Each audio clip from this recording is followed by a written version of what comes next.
General symptoms.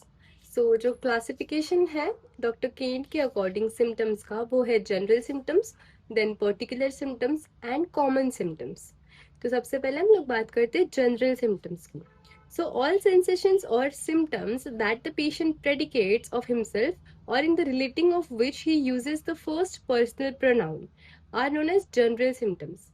मतलब अगर हमें समझना है कि कोई एक स्पेसिफिक सिम्टम जो पेशेंट बता रहा है वो जनरल है या पर्टिकुलर है, तो वो हम इस तरीके से समझते हैं कि जब भी पेशेंट बोलता है आई प्रोनाउन यूज करके कि आई एम वीक या आई एम थर्स्टी या I M craving for sweets या आई एम पर्सपायरिंग एक्सेसिवली, तो ये जो सारे सेंटेंसेस है जहाँ पे पेशेंट आई से स्टार्ट करता है, refers to himself as I, तो वो सारे मोस्टली जनरल सिम्टम्स के कैटेगरीज में जाते हैं।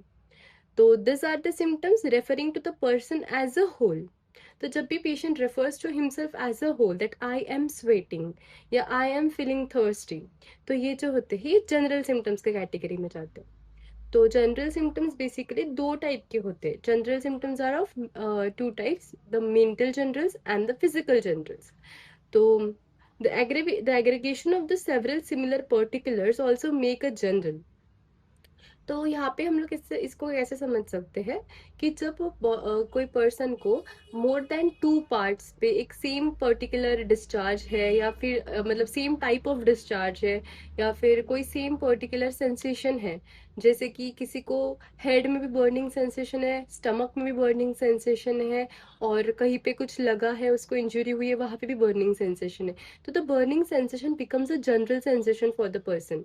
Similarly when two or more discharges are also of similar character, जैसे कि पेशेंट के ईयर में से कुछ डिस्चार्ज आ रहा है, उसके बाद पेशेंट का नेजल डिस्चार्ज है, और उसका कुछ उसको इंजरी या कट हुआ है वहां पे कुछ डिस्चार्ज है, तो वो जो सारे डिस्चार्जेस है if they are of for example say they are acrid in nature, they are excoriating, और दे हैव मतलब दे आर कॉजिंग रेडनेस, तो ये जो सारा सिमिलैरिटी है when it occurs at two or more parts in a person, it becomes general। ये जो line है, ये जो सेंटेंस है कि the aggregation of several similar particulars also make a general, इसका एक्सप्लेनेशन था।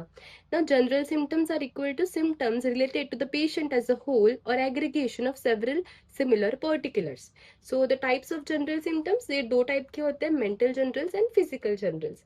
तो मेंटल सिम्टम्स जो है, मेंटल जनरल्स जो है, all mental symptoms are to be classed as generals because they reflect the patient as a whole. तो कभी भी हम माइंड के सिम्टम्स को जनरल में ही कंसिडर करते हैं। Then next are the physical general symptoms। तो physical general symptoms, these are the symptoms referring to the physical body or the function of the patient as a whole। It includes, तो सबसे पहले इसमें आते हैं general modalities. तो जो general modifying factors होते हैं, जैसे कोई पर्टिकुलर पेशेंट को जनरल एग्रेवेशन है सन से, तो जब कभी वो पेशेंट सन में एक्सपोज होता है तो उसको हेडेक होने लगता है, उसको वीकनेस फील होने लगता है, उसको बहुत ऐसे स्वेटिंग होने लगती है, तो उसको जो generally the person gets affected by sun, not just one particular part, then we call it general aggravation। Aggravations and ameliorations applying to the patient as a whole। तो कोई पर्टिकुलर वेदर में कोई पेशेंट को तकलीफ होती है, कोई particular position से होती है, तो ये सारे जनरल मोडालिटीज में जाएंगे। Next are the sensations of symptoms of hunger, appetite and thirst. तो जो भी एपेटाइट है डिक्रीज या इंक्रीज, देन थर्स्ट, थर्स्टलेसनेस या थर्स्टी, तो ये सारे जो सिम्टम्स होते हैं ये जनरल सिम्टम्स होते हैं जो कि बहुत इंपॉर्टेंट होते हैं। Next third is the craving, aversion and intolerance of any food। so the symptoms related to the food, cravings, aversions and intolerance, desires, aversions जिसकी हम लोग बात करते हैं, ये सारे हमारे physical generals होते हैं। Next are the sleep and dreams। then fifth is sex मतलब increased desire, decreased desire, loss of libido, all these conditions are considered in this condition. Then tendency to affect a particular side or in a particular direction. So for example, कोई person का tendency है कि उसको हमेशा right sided ही problem होता है, कि वो patient को right side पे ही fracture है, उसको right side में ही कौन है पैर में, या फिर उसको boils या eruptions जो है वो भी right side में आए हैं, उसको headache हो रहा है वो भी हमेशा mostly right side में ही होता है. So ये जो होती है person की affinity होती है एक particular side की, जो कि हमें हमारे ड्रग्स में भी देखने को मिलती है. तो जो राइट साइडेड ड्रग्स है जैसे लाइकोपोडियम, बेलाडिना, एपिस, वैसे ही लेफ्ट साइड जो है उसमें प्रोमिनेंट है लैकेसिस, थूजा है, फॉस्फोरस है. तो ये जो साइड एफिनिटी है ये हमारा एक जनरल फीचर होता है वो पर्सन का, वो ड्रग का. अगेन ऑल्टरनेटिंग साइड्स, तो पहले लेफ्ट साइड में था, फिर राइट साइड में हुआ, फिर वापस लेफ्ट साइड में हुआ, तो ये जो है ये लैक कैन में दिखता है. And diagonal complaints, these are seen in Agaricus and Taraxacum. Next are the symptoms relating the special senses having no pathological basis. So the special senses are often so closely related to the whole man that that many of their symptoms are general. So again this is considered under the physical generals. इसका example है कि various odors make sick, the smell of food sickens, or even sensitiveness to sounds, noise, light, etc. So हम लोग बहुत सारे drugs में देखते हैं the patient is very sensitive to all the external senses, जैसे कि साउंड, लाइट, नॉइज या फिर टच, स्मेल. तो ये जो सारे हैं ये सिम्टम्स हमारे स्पेशल सेंसेस के सिम्टम्स है, और वो भी हमने जनरल्स के अंडर कंसिडर किया है, फिजिकल जनरल्स के अंदर. बिकॉज जब भी कोई पेशेंट बोलता है कि मुझे स्मेल से बहुत ज़्यादा नॉशिटिंग फील होना स्टार्ट होता है, और उसको जनरल मतलब the patient starts feeling giddy, या फिर उसको हेडेक स्टार्ट हो जाता है, उसको नॉशिया, वॉमिटिंग, उसका एपेटाइट एकदम सडनली लो हो जाता है, तो उसको सारे जो सिम्टम्स है वो मोर देन 2 पार्ट्स पे देखने को मिलते हैं. So, but if he only experiences a subjective offensive smell in the nose due to some pathological condition, this would merely relate to one organ and consequently would be only particular. तो इसमें भी हमें differentiate करते आना चाहिए कि वो actual में पर्टिकुलर ही सिम्टम है या फिर वो जनरल लेवल पे जा रहा है. तो next is menstruation. So physical generals में मेंस्ट्रुएशन हम लोग बहुत बार भूल जाते हैं. So can it is a very important symptom. It is so closely, it is not a very important symptoms, मतलब the symptoms related to menstrual dysfunction या menstrual function are important symptoms.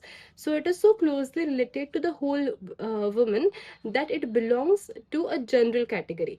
The woman says that I menstruate, तो यहाँ पे भी हम लोग I बोलते हैं, so I menstruate, इसीलिए ये भी जनरल कैटेगरी में जाएगा. She does not attribute it to her ovaries or the uterus. Her state is as a rule different when she is menstruating, and the whole economy is involved in this matter. So the menses या फिर the menstrual function, it is not assigned to only the uterus or the ovaries.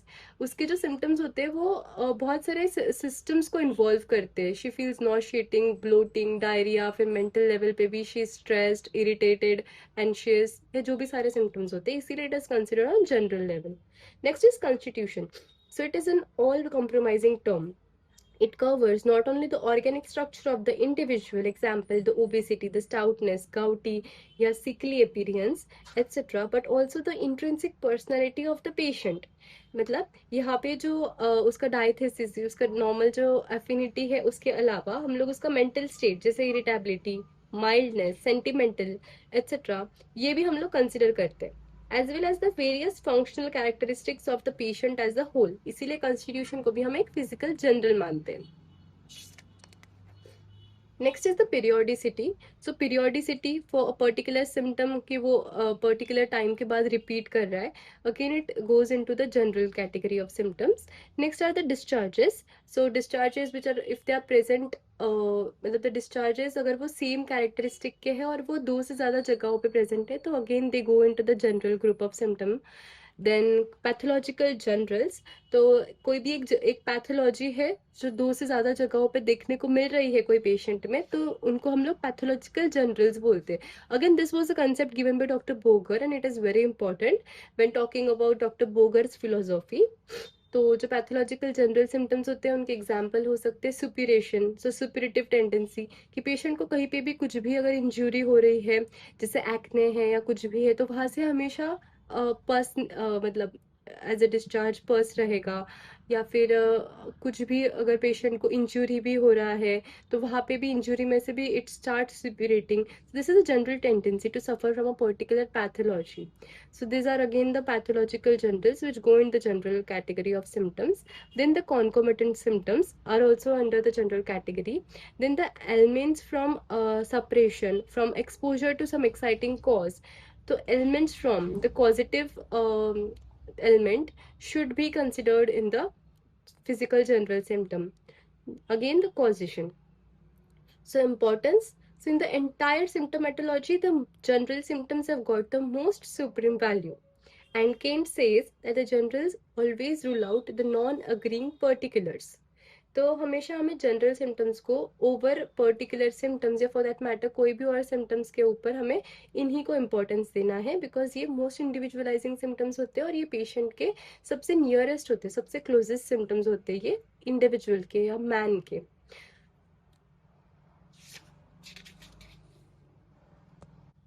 After the general symptoms, when we talk about Dr. Kane's classification or Dr. Kane's analysis, the second group of symptoms are the particular symptoms, followed by the common symptoms. So basically Dr. Kane ने generals, particulars और common इस तरीके से symptoms को classify किया है. So particular symptoms, these symptoms are the ones which are related to a particular part or organ of the body and hence they are known as particular symptoms. तो इनके नाम में ही है कि जो कि किसी पार्ट के रिलेटेड सिम्टम्स होंगे उन्हें हम बोलते हैं particular symptoms. So particular symptoms are the symptoms related to a particular part or organ of the body. This term was used by Dr. Kent, who says that if you're examining any part alone, you're only examining the particulars. Usually the patient expresses them by the term my. तो यहाँ पे patient किस तरीके से refer करते हैं particular symptoms को कि my this particular part is having this particular sensation, जैसे कि my throat is burning, my back is paining, my hands are weak etcetera. जैसे हम लोगों ने जनरल्स में बात किया था कि patient started with the pronoun आई, उसी तरीके से यहाँ पे पेशेंट यूज करते हैं माई ये term. Then importance. So they help in the diagnosis of the disease. और जब भी कोई सिम्टम का डायग्नोस्टिक वैल्यू ज़्यादा होता है तो उसका होम्योपैथिक वैल्यू कम हो जाता है. तो therefore they are less important in the selection of a homeopathic remedy. Now let's talk about basic symptoms and determinative symptoms. So basically this classification was given by Dr. Garth Borick, and he used it in his book The Principles of Homeopathy. So the basic symptoms and the determinative symptoms, again the terms which are coined by the stalwarts are different, but basically the group of symptoms to which they are referring is again the same. Basic symptoms मतलब हमारे common symptoms को उन्होंने बोला है, और determinative symptoms मतलब individualizing, uncommon या peculiar characteristic symptoms जिनको हम बोलते हैं वही determinative symptoms है. So this term was used by Dr. Garth Borick in his book The Principles of Homeopathy, and Borick divided the symptoms into basic symptoms and determinative symptoms. तो पहले बात करते बेसिक सिम्टम्स की. Basic को उन्होंने absolute symptoms भी कहा है. So these are those symptoms that appear in every proving and are of general nature. They are usually of diagnostic importance. क्योंकि ये कॉमन सिम्टम्स होते हैं, ये बहुत ही कॉमनली दिखते हैं बहुत सारे मेडिसिन में, बहुत सारे इंडिविजुअल्स में प्रूविंग के दौरान, इसीलिए इनका कुछ इतना होम्योपैथिक वैल्यू नहीं होता. और जब भी कोई सिम्टम का होम्योपैथिक वैल्यू इतना नहीं है तो उसका डायग्नोस्टिक वैल्यू ज़्यादा होता है. So they are usually of diagnostic importance. So they are nothing but common symptoms, only useful in the general management of case and of diagnosis of case, and not in the selection of homeopathic remedy. तो जैसे हम लोगों ने common symptoms की बात की थी, वही डिस्क्रिप्शन हमें इसके अंदर भी लिखना है बेसिक सिम्टम्स के अंदर. तो ये ऐसे सिम्टम्स होते हैं जो कि डिजीज के सिम्टम्स होते हैं which point towards a particular disease. And इसमें जो सारे सिम्टम्स होते हैं वो बहुत सारे पेशेंट्स में देखने को मिलते हैं, जैसे कि फीवर है, हेडेक है वगैरह. Then Kent's common symptoms and Hahnemann's general symptoms are Borick's basic symptoms. तो यहाँ पे हमें कंफ्यूज नहीं होना है। डॉक्टर केंट जो थे उन्होंने सिम्टम को तीन अलग ग्रुप में क्लासिफाई किया था, जो कि जनरल्स थे, जो कि हमारे mental generals and physical generals. ये हमारा फर्स्ट पार्ट हुआ जनरल्स। सेकेंड जो टाइप ऑफ सिम्टम्स थे वो थे पर्टिकुलर सिम्टम्स, और जो तीसरे टाइप ऑफ सिम्टम्स थे वो थे common symptoms. So generals, particulars and common, ये डॉक्टर केंट ने क्लासिफाई किया था। और डॉक्टर हैनेमन जो थे उन्होंने सिम्टम्स को कैसे क्लासिफाई किया था, कॉमन, जिसको उन्होंने जनरल सिम्टम्स भी बोला था, और दूसरा ग्रुप था अनकॉमन सिम्टम्स का, जो कि पेक्यूलियर सिम्टम्स थे। तो जो डॉक्टर केंट के कॉमन सिम्टम्स थे, जो कि डिजीज सिम्टम्स है, वही हैनेमन के जनरल सिम्टम्स थे, उन्हीं को हम लोग बोरिक के बेसिक सिम्टम्स बोलते हैं। तो ये कंफ्यूज करने के लिए या फिर एमसीक्यू वगैरह में भी ये पूछा जा सकता है। तो हम अगर हमारा कंसेप्ट क्लियर है तो ये हमें इजीली समझ जाएगा, क्योंकि ये कुछ इतना डिफिकल्ट भी नहीं है। So in the analysis of symptoms by doctor Garth Boericke, अगर हमें ये पूछा जाता है इनकेस 5 मार्क क्वेश्चन, तुम्हें पता होना चाहिए कि analysis according to doctor Boericke में दो सिम्टम्स के बारे में लिखना है, एक तो बेसिक सिम्टम्स एंड दूसरे है डिटर्मिनेटिव सिम्टम्स। बात करते हैं अभी डिटर्मिनेटिव सिम्टम्स की। सो डिटर्मिनेटिव सिम्टम्स ऐसे सिम्टम्स होते हैं जो कि इंडिविजुअल के खुद के सिम्टम्स होते हैं, जो इंडिविजुअलाइजेशन के लिए हेल्प करते हैं, और जो होम्योपैथिकली बहुत इंपॉर्टेंट सिम्टम्स होते हैं।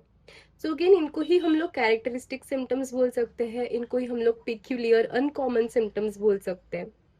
तो determinative symptoms help in determining, individualizing और personalizing one patient from another. They are valuable in homeopathic prescription. Example, the mental symptoms, modalities, desires, aversions. तो ये जो सारे सिम्टम्स होते हैं हमारे, इनको हम लोग डिटर्मिनेटिव सिम्टम्स बोल सकते हैं, क्योंकि ये हर इंडिविजुअल के खुद के अलग होते हैं। इन्हीं को हम लोग इंडिविजुअलाइजिंग सिम्टम्स भी बोल सकते हैं, और इन्हीं को हम लोग PQRS सिम्टम्स भी बोल सकते हैं। तो PQRS क्या है, पिक्यूलियर, क्वर, रेयर और स्ट्रेंज सिम्टम्स। सो यही सारे सिम्टम्स जो होते हैं इन्हीं को हम बोलते हैं डिटर्मिनेटिव सिम्टम्स। अभी वापस हम लोग अगर केंट और हैनेमन के सिम्टम क्लासिफिकेशन से इसे कंपेयर करें तो हम क्या बोल सकते हैं कि Kent's generals and qualified particulars, Hahnemann's uncommon symptoms are Boericke's determinative symptoms. तो डॉक्टर केंट के जो जनरल सिम्टम्स थे और जो उनके कैरेक्टरिस्टिक पर्टिकुलर्स थे, इसे कंफ्यूज नहीं होना है क्वालिफाइड पर्टिकुलर्स से। तो ये कैरेक्टरिस्टिक पर्टिकुलर्स और केंट के जो जनरल सिम्टम्स थे, जो मेंटल जनरल्स और फिजिकल जनरल्स, जो कि बहुत इंपॉर्टेंट होते हैं, जो कि इंडिविजुअलाइजिंग सिम्टम्स होते हैं, और उन्हीं की तरह कैरेक्टरिस्टिक पर्टिकुलर्स भी बहुत ही कैरेक्टरिस्टिक और इंडिविजुअलाइजिंग सिम्टम्स होते हैं। ये इक्विवेलेंट है डॉक्टर हैनेमन के अनकॉमन सिम्टम्स से। तो हैनेमन के अनकॉमन सिम्टम्स मतलब ही पिक्यूलियर सिम्टम्स थे, और वही हमारे डॉक्टर बोरिक के डिटर्मिनेटिव सिम्टम्स हैं। So ये all these three are equivalent. So these are the same group of symptoms, basically termed by different stalwarts differently. Characteristic symptoms. So characteristic symptoms जो होते हैं वो डॉक्टर हैनेमन ने aphorism 153 में उनका जिक्र किया है। और कैरेक्टरिस्टिक सिम्टम्स नाम से समझता है कि ये बहुत ही ज़्यादा इंडिविजुअलाइजिंग और इम्पोर्टेंट सिम्टम्स है। So definition, the striking singular uncommon symptoms of the case which characterises the patient are known as the characteristic symptoms. और इनका होम्योपैथिक इम्पोर्टेंस भी बहुत ज़्यादा होता है। इनको हम लोग PQRS सिम्टम्स भी बोलते हैं। तो PQRS का फुल फॉर्म क्या है, पिक्यूलियर, क्वर, रेयर और स्ट्रेंज। तो ये ऐसे सारे सिम्टम्स होते हैं जो कि हर इंडिविजुअल टू इंडिविजुअल वेरी करेंगे, और इसीलिए ये हेल्प मतलब this symptoms help us to individualise one case from other. So in aphorism 153, Dr. Hahnemann says that in selecting the curative remedy, the most striking, singular, uncommon and peculiar symptoms, signs and symptoms must solely be kept in view. तो ये सारे symptoms के basis पे ही हमें patient को similimum या फिर remedy देनी चाहिए. According to Stuart Close, characteristic symptoms are the symptoms peculiar to the individual patient rather than the symptoms common to the disease. तो अगेन स्टुअर्ट क्लोज भी यही कहते हैं कि ये जो सारे सिम्टम्स होते हैं ये इंडिविजुअल के खुद के सिम्टम्स होते हैं, और ये डिजीज सिम्टम्स जो होते हैं, जो कॉमन सिम्टम्स होते हैं, ये उनसे बहुत अलग है. ये हर इंडिविजुअल को एक दूसरे से डिफ्रेंशिएट करने में हेल्प करते हैं. So they enable us to differentiate between similar remedies while selecting the simillimum. अब इसका एग्जाम्पल क्या है? तो women in labour wants windows to be open, ये हमारा रेमेडी जो पल्सेटिला ये कवर करता है ये सिम्टम।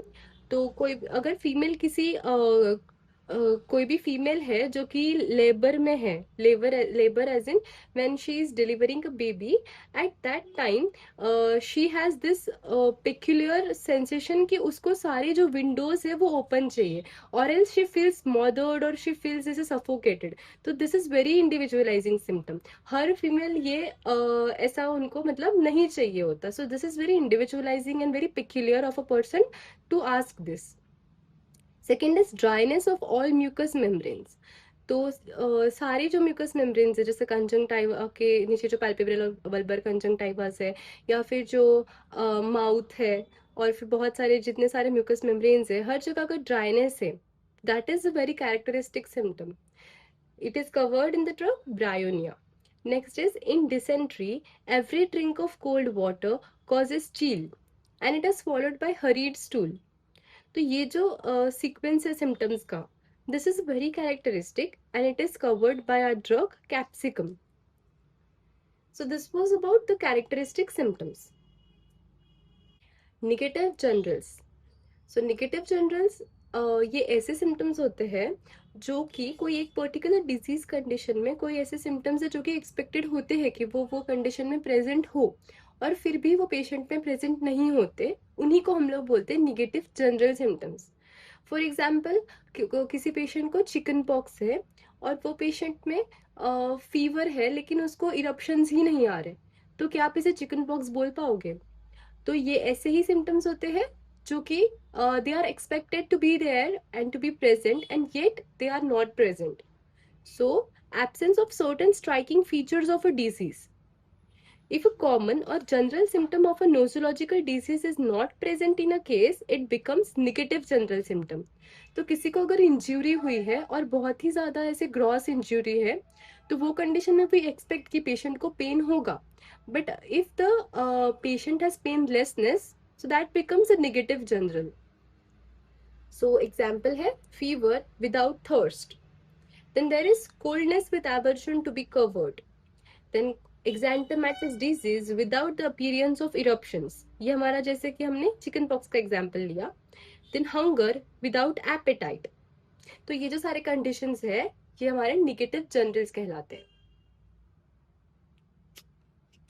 Accessory symptoms. तो जब भी हम लोग एक्सेसरी सिम्टम्स की बात करते हैं, वो दो टाइप के होते हैं, एक्सेसरी सिम्टम्स ऑफ डिजीज और एक्सेसरी सिम्टम्स ऑफ मेडिसिन. तो जो एक्सेसरी सिम्टम्स ऑफ डिजीज है, पहले उसके बारे में बात करते हैं. So accessory symptoms of disease are two symptoms from the patient suffers for considerable time, so that he becomes so used to their long suffering that he pays little or no attention to them and considers them as a habit or a part of his life. तो ये accessory symptoms of disease ऐसे symptoms होते हैं जो कि वो patient सालों से वो सिम्टम्स से सफर करते आ रहा है, और वो उसको वो सिम्टम्स की इतनी आदत हो गई है कि अभी he does not consider at all कि वो कोई एक अलग डिजीज है जिसके लिए उसको रिलीफ चाहिए. तो जब भी पेशेंट हमारे पास कोई चीप कंप्लेंट लेकर आता है, तो बहुत सी बार उसे बहुत सारे ऐसे सिम्टम्स होते हैं, जैसे कि पेशेंट आया है हेडेक का प्रॉब्लम लेकर, लेकिन when you ask in the physical generals, जब हम लोग हिस्ट्री लेते हैं उनसे, तो ही सेज कि he has the condition of मतलब he has the problem of constipation. और जब हम उनको पूछते हैं कि ये कब से हो रहा है, तो ही सेज तो ये तो 15-20 साल से है, बट मुझे तो आदत ही हो गई है, मुझे हमेशा ये होते ही रहता है, तो मैं कभी इस पर ध्यान नहीं देता हूँ. तो ये जो सारे सिम्टम्स होते हैं हमारे, ये एक्सेसरी सिम्टम्स ऑफ डिजीज होते हैं. तो डॉक्टर हैनेमन एफोरिज्म 95 में ऑर्गेनॉन के डिस्क्राइब करते हैं ये सिम्टम्स के बारे में, हमें याद रखना है, ये एमसीक्यू हो सकता है. So example, person has to go to closet just after every meal.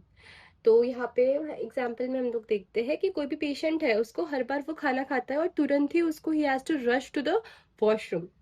तो ये जो सिम्टम है, this is not normal, but the patient has suffered from this thing since a long time, और फिर वो उससे इतना हैबिचुएटेड हो जाता है कि he doesn't mention it during the case taking, और फिर वो उसको एक कोई भी ऐसे मतलब ट्रबलसम नहीं लगने लगता तब तक. Then the dreams. So dreams, repeated patterns of dreams वगैरह, so patient becomes habituated of this. इसका यूज क्या है? So they are very useful in determining the choice of the remedy, because they are the characteristic of the patient and they are useful in the one sided diseases. तो ये जो symptoms होते हैं, इन्हें हमें बहुत ज़्यादा इंपॉर्टेंस देना है, क्योंकि इनसे हम लोग एक इंडिविजुअलाइजेशन करके रेमेडी सिलेक्ट कर सकते हैं. और जब भी हमारे पास वन साइडेड डिजीज का केस आता है, तो वन साइडेड डिजीजेस ऐसे डिजीजेस होते हैं जिसमें कि जो एक या दो सिम्टम्स होते हैं या फिर बहुत ही कम सिम्टम्स होते हैं जो देखने को मिलते हैं, और वही उतने ही सिम्टम्स पे हमें पेशेंट को एक रेमेडी दे के ठीक करना होता है. तो वो कंडीशंस में भी ये जो सिम्टम्स है ये बहुत इंपॉर्टेंट होते हैं. So accessory symptoms of medicine. तो एक्सेसरी सिम्टम्स ऑफ मेडिसिन ऐसे सिम्टम्स होते हैं जो कि हम लोग कोई भी पार्शियली सूटेड रेमेडी देने के बाद जो न्यू सिम्टम्स आते हैं, जो कि डिजीज के सिम्टम्स नहीं होते, जो हमारे मेडिसिन के सिम्टम्स होते हैं, उन्हीं को हम लोग बोलते हैं एक्सेसरी सिम्टम्स ऑफ मेडिसिन. मतलब कोई भी पेशेंट अगर हमारे पास आता है और उसको कोई पर्टिकुलर 2 या 3 सिम्टम्स उसको परेशान कर रहे थे, that were troubling the patient, और हमने जो हमारा रेमेडी दिया उतने 3 सिम्टम्स के बेसिस पे वो पार्शियली सिमिलर था, और उसके वजह से पेशेंट अभी हमारे पास 5 सिम्टम्स लेकर आ रहा है, मतलब पहले के 3 सिम्टम्स प्लस एडिशनल 2 सिम्टम्स. तो ये जो 2 सिम्टम्स होते हैं ये हमारे पार्शियल सुटेड रेमेडी के वजह से होते हैं, जिसको हम लोग एक्सेसरी सिम्टम्स ऑफ मेडिसिन बोलते हैं. So they were not previously observed in the patient. And if this new symptoms are serious, तो हमें क्या करना है, उसको एंटीडोट करना है. वो जो रेमेडी हमने दी है उसे हमें एंटीडोट करना है. और अगर वो सीरियस नहीं है तो फिर हमें we have to wait and watch. वो अपने आप they will pass away, and then again we have to retake the case, और फिर हमें वापस से उसको एक सूटेबल रेमेडी देनी है. So Dr. Hahnemann explains about these symptoms in aphorisms 163, 167, 180 and 181. 180 aphorism में डॉक्टर हैनेमैन बोलते हैं कि the only imperfectly homeopathic medicine will produce the accessory symptoms. तो विच इज़ वेरी ऑब्वियस कि हमारी remedy it was not a complete similimum. हमारी remedy जो है वो गलत हुई. गलत मतलब वो कि वो पार्शियली ही सिमिलर थी, और उसी की वजह से जो नए सिम्टम्स प्रोड्यूस हुए हैं जो कि मेडिसिन के ही सिम्टम्स है, उन्हीं को हम लोग एक्सेसरी सिम्टम्स ऑफ मेडिसिन बोलते हैं. इसका मैनेजमेंट क्या होगा कि after the passage of the accessory symptoms of the medicine, तो जब वो सिम्टम्स अपने आप पास हो जाएंगे या फिर दे विल सबसाइड, उसके बाद हमें वापस से टोटलिटी ऑफ द केस लेना है, और फिर जो रेमेडी हम लोगों को सबसे सिमिलर या फिर सिमिलिमम है वो उसको पेशेंट को प्रिस्क्राइब करना है. Eliminating symptom. So this concept was introduced by Dr. Margaret Tyler in homeopathy. तो एलिमिनेटिंग सिम्टम्स जो होते हैं वो ऐसे सिम्टम्स होते हैं जो कि मोस्ट कैरेक्टरिस्टिक और इंडिविजुअलाइजिंग सिम्टम होते हैं कोई भी पेशेंट के या केस के, कि वो सिम्टम को कंसिडर किए बिना हम कोई भी रेमेडी चूज या सिलेक्ट ही नहीं कर सकते. तो एलिमिनेटिंग सिम्टम, इसके नाम से ही हमें समझ में आता है कि ये बाकी सारे ऐसे रेमेडीज को एलिमिनेट कर देते हैं जो कि हमारे केस के लिए इम्पोर्टेंट नहीं है. So these are those symptoms which exclude all the medicines that are not needed for the patient, and it helps in individualizing of the patient. तो इसका मैं एग्जाम्पल देती हूँ आपको कि फॉर एग्जाम्पल कोई केस है और जिसमें कोई एक सिम्टम है जो कि बहुत ही कैरेक्टरिस्टिक सिम्टम है. तो फॉर एग्जाम्पल पेशेंट को कफ है, और कफ के केस में वो पेशेंट बोलता है कि हमेशा जब भी मैं ओपन एयर में, कोल्ड एयर में बाहर जाता हूँ और तभी मुझे अच्छा लगता है, इट एमिलेट्स माई कफ. और उल्टा जब मैं वार्म रूम में आता हूँ तो फिर मेरा जो कफ होता है वो एग्रीवेट हो जाता है. तो ये मोस्टली कॉन्ट्राडिक्टरी है. तो ये जो सिम्टम है ये इतना इम्पोर्टेंट है कि ये सिम्टम मेरे अगर रेमेडी में नहीं है तो मैं वो रेमेडी पेशेंट को दे ही नहीं सकती हूँ. तो ये हुआ एग्जाम्पल एलिमिनेटिंग सिम्टम का. So Kent's general symptoms of high rank are usually considered as eliminating symptoms. तो जो केन्स के डॉक्टर केंट के जो जनरल सिम्टम्स थे, जो कि मेंटल जनरल्स और फिजिकल जनरल्स, उनमें उन पे भी जो हायरार्की पे टॉप पे सिम्टम्स है, उन्हें हम लोग एलिमिनेटिंग सिम्टम्स कंसिडर कर सकते हैं, because they are the most characteristic symptoms, और उनके बिना हम लोग रेमेडी प्रिस्क्राइब ही नहीं कर सकते. So general modalities and any PQRS symptoms can also be considered as eliminating symptoms. तो ये जो एलिमिनेटिंग सिम्टम कंसिडर करके जो सिम्टम्स को या रेमेडीज को एलिमिनेट करने का जो प्रोसेस है, ये एक रेपर्टोरियल प्रोसेस के फॉर्म में भी है, जो कि हम लोग इस पे एक अलग वीडियो भी बनाएंगे. जो एडिशन मेथड और एलिमिनेटिंग मेथड होता है, रेपर्टोरियल प्रोसेसेस है ये दोनों. सो डायग्नोस्टिक सिम्टम्स के नाम से हमें समझ में आता है कि ये ऐसे सिम्टम्स होंगे कि जो कि हमारे डिजीज डायग्नोसिस में हेल्प करते हैं. So the symptoms which help in diagnosing और naming the disease are called as the diagnostic symptoms.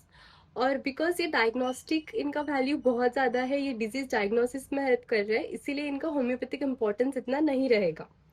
इन्हीं को हम लोग कॉमन सिम्टम्स भी बोलते हैं, and they are also called as pathological ultimates. तो डायग्नोस्टिक सिम्टम्स जो होते हैं वो एंड रिजल्ट्स होते हैं डिजीज के, उन्हीं को हम लोग pathological ultimates of the disease भी बोल सकते हैं.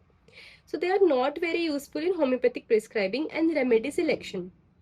दे are important for the diagnosis of the disease. Pathogenetic symptoms. So pathos means disease and genetic means to produce. So disease producing symptoms. So those symptoms that are produced during the drug proving are called pathogenic symptoms of the drug. तो pathogenetic symptoms की जब भी हम लोग बात करते हैं, हम लोग ड्रग प्रूविंग में जो सिम्टम्स दिखते हैं उनकी बात कर रहे हैं, जो कि ड्रग के खुद के सिम्टम्स है, उन्हीं को हम लोग बोलते हैं पैथोजेनेटिक सिम्टम्स. तो ये जो सिम्टम्स होते हैं ये 3 टाइप के होते हैं, सब्जेक्टिव, ऑब्जेक्टिव और टॉक्सिकोलॉजिकल. तो जब भी ड्रग प्रूविंग के टाइम पे हम पेशेंट को कोई भी ड्रग एडमिनिस्टर करते हैं, उसके बाद पेशेंट्स में ये 3 टाइप के सिम्टम्स दिख सकते हैं, और इन्हीं को हम लोग पैथोजेनेटिक सिम्टम्स बोलते हैं. So they are also called as etiological symptoms. Now, Materia Medica is a record of such pathogenic symptoms produced on provers. क्योंकि हमारे जो मटेरिया मेडिका में जितने सारे ड्रग्स है और उनके जो सिम्टम्स नोट किए गए हैं, वो सारे ड्रग प्रूविंग के बाद ही ऑब्टेन हुए हैं, इसीलिए वो सारे सिम्टम्स को हम लोग पैथोजेनेटिक सिम्टम्स जैसे बोल सकते हैं. So alternating symptoms. तो alternating symptoms are those symptoms that appear and disappear alternatively in patients. तो जब भी कोई एक सिम्टम प्रेजेंट है तो दूसरा सिम्टम नहीं रहेगा वो टाइम पे, और जब भी दूसरा सिम्टम प्रेजेंट रहेगा तो पहला सिम्टम जो है वो नहीं रहेगा. इसी तरीके से वो ऑल्टरनेटिवली प्रेजेंट होते हैं इंडिविजुअल के अंदर. So if one symptom is present, the other will not be exhibited in that person, and this symptom helps in understanding the true nature of the chronic disease. तो कोई भी chronic case में alternating symptoms को बहुत importance होता है, और इनसे हमें जो क्रॉनिक डिजीज है उनका ट्रू नेचर भी समझ में आता है. इसमें एग्जाम्पल्स है diarrhoea alternating with headache. Second example is rheumatism alternates with diarrhoea. तो ये जो सारे कंडीशंस है ये हमारे बहुत सारे ड्रग्स इनको कवर करते हैं, और ऑल्टरनेटिंग सिम्टम्स का क्रॉनिक डिजीजेस में इंपॉर्टेंस है, हमें ये चीज याद रखना है. सो चीफ कंप्लेंट्स और chief symptoms. These are the symptoms. They are also known as presenting symptoms or presenting complaints. तो चीफ सिम्टम्स ऐसे सिम्टम्स होते हैं which are the most troublesome symptoms, और जिसके लिए पेशेंट हमारे पास मेनली कंप्लेंट लेकर आता है. So chief symptoms are those for which the patient seeks relief and for which patient consults the physician. Next are the rare symptoms. So rare symptoms are those symptoms that appear only in highly sensitive and susceptible people during the drug proving are called as the rare symptoms.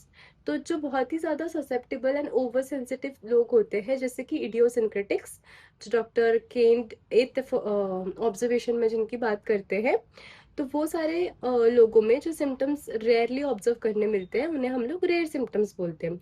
And this symptoms will have greater value and curative effect.